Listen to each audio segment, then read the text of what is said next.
পাঠিয়েছে।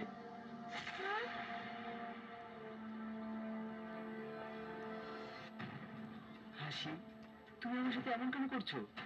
এখনো সময় আছে, তুমি ফিরে এসো। আমি তোমাকে কিচ্ছু বলবো না। আবার আগের মতো দুজনে একসঙ্গে সংসার করবো। আমি এসব কথা শুনতে চাই না, সইটা করে দিও। হ্যাঁ, সই তো করেই দেবো। আমি তো সবসময় তোমার কথা মতোই চলেছি।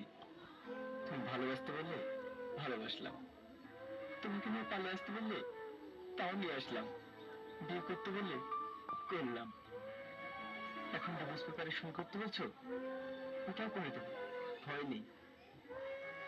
তোমার খুশিতে তো আমি খুশি।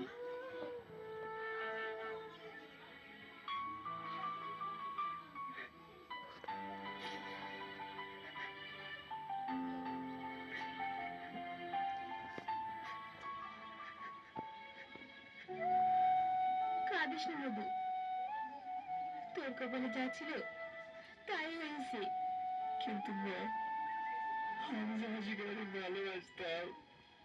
কিন্তু ও তো তোকে আর ভালোবাসে না, সেই জন্য তো তোকে ডিভোর্স পেপার পাঠিয়েছে।